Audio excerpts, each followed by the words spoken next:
property investors, make sure you've done your numbers before the viewing. Definitely. Back in the early days, I just used to look, especially during the classified days when you'd anybody young watching this, you'd have to pick up the newspaper and have a look, and it'd be like again the Auto Trader back in the day. You'd have an image maybe about that big, and it just have like two bed terraced, kitchen, bathroom, 70 grand, something like that. Call this number. Yeah, those were the good old days. But what I'm getting at is you need to make sure that you've always done your numbers before the viewing. Now, ideally, now Rightmove on the market, Zoopla, they're all fantastic because you've got numerous pictures on there for you to have a look at to see the condition of the property. So again, things that I'll be looking for: what does it look like from outside? What does the roof look like? What's the ridgeline look like? What's the guttering and fascias look like? Do the windows look like they need replacing? When you've gone in the property, what's the carpet look like? Again, carpet's an easy fix, the walls and so on, but you know, is it severely dated? Has it got single socket electric switches that are obviously about that far off the skirting board or even that far off the floor? Are they up to regulations? What state's of conditioning? What state's the bathroom in? You want to be looking at things like that. Again, radiators. Does it have gas central heating? Does it have still one of the old water tanks upstairs in one of the cupboards somewhere? So you should be able to work out quite a lot before you even booked to go on the viewing. So again, things I'll be looking for: what are the electrics like? What's the front door and the back door and the windows like? What's the ridge line of the roof? As the roof started to bow or anything like that? Are there some slates missing? Does it look presentable? Again, if it's got a garden, is it scruffy? Is it overgrown? Are the flags, all over the place?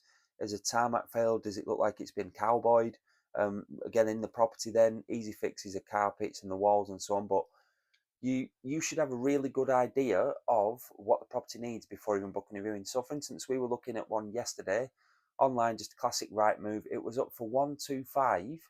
It needed easily 15, 20 grand spending on it, easily, but yet other properties in exactly that same street are only selling for 130, 135 in a much better condition. So sometimes the agents, again, not all, think that this work only will take 5 grand. So one we went to a couple of weeks ago, they said, yeah, it just needs a kitchen. So that's like 3 grand. And you're thinking, soon as you start to remove the kitchen, obviously then you need to put the new kitchen in. But what about the tiles? What about the flooring? Obviously, when you start ripping things apart, you see other things that need doing and so on. So I'd never just budget 3 grand for a kitchen. I'd be budgeting 4.5. If it's just an L-shaped one, with appliances and so on. Same with the bathroom as well. Yeah, you might be able to get a bathroom suite fitted for 2.5, 3 grand or anything. But what about the flooring? What about the tiling around the sides? Don't underestimate the cost of tiling. 50, 60 quid per square meter. Even if you're doing the what I'd call like the wet panels, the aqua panels, and so on, those can be anything. Obviously, the cheap ones, the thinner ones, I think they're about 70 quid a sheet, but they can go up to 100, 110, 120, and so on. So, when an estate agent says, oh, yeah, it'll only cost this much, it'll only cost that much, you need to be the more educated person and think, all right, okay, but really deep down know exactly how much it costs.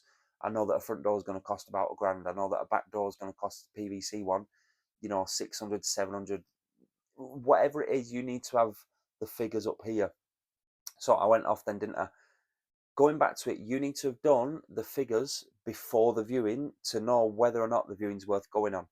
Again, you don't want to be wasting your time or the agent's time. You don't want to be known to the agents as, oh, this person just books viewings and then never puts an offer in, or they book 30 viewings and only ever put one offer in.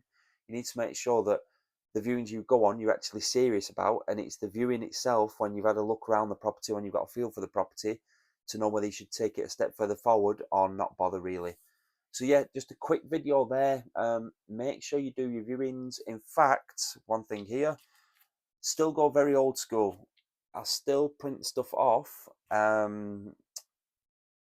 and then write things down before the viewing to see whether or not it's worthwhile. Again, and then after the viewing, when things are fresh in my head, I'll have a look at the photos that I've taken, make notes again on this, and then adjust the refurb cost accordingly. So this property that I went to yesterday, it's claiming to be a 4 bed. Now, I'm not a big lover of bedrooms in basements, especially when you open the windows and you've got what's probably classed as a sunlight, maybe about that wide. Um, and your headroom, you've probably got about 6 inches until you're touching the ceiling and so on. They had pendants in, so you could easily walk into the light pendant there as well, just because the headroom wasn't there. So that's been marketed as a 4 bed. I don't know, you might be able to get away with it with, building regulations and so on, but I don't know if that's been done up to building regulations or they've just done it themselves. So really it's a 3 bed. However, things that you need to be aware about is that property was built in 1902. The skirting boards were 8-10 inches. So as soon as you start ripping them off, there's a lot of work there to plaster and then refit the skirting boards throughout the entire house. You could see where they patched it up with little bits and pieces of similar wood, similar-ish, and tried to put beading on the top of it. But obviously, to me, it stood out. But people probably wouldn't notice it because not many people would look at the skirting boards. But yeah, make sure you've done your figures previewing. How much does this cost? How much is the new roof going to cost? How much is fascias and guttering going to cost? How much is the front door, back door, windows, front and back, bathroom, kitchen? So again, rough figures now. Bathroom about 3.5, 4 grand. Kitchen, probably 4.5 grand. Then flooring throughout. Again, if you're putting super cheap carpet in, we could probably get it for £900 for a 2 bed terrace. Those are the properties that we'd lease out to, social housing and so on, and they give it back to us in 3 or 5 years' time. If you're looking to put a dearer carpet in, then again, 60, £70 per square metre on tiles and laminate flooring and so on, including fitting. Obviously, not just going picking it up from Howdens or wherever it is. But yeah, I hope that helps somebody. Again, if you're looking to become more educated, make sure you're watching more YouTube videos. Please give this channel a like, and obviously please subscribe as well. If you do want any more property videos, property investing videos, then obviously leave us a comment in here. And again, you'll notice on the channel as well, I talk a lot about mindset, success, personal development, business. And for anybody that might be very, very, very similar to me, there's also a massive section on here on how to build a highly profitable martial arts school. So good luck, everybody. Keep taking steps further forward, and all the best. Take care.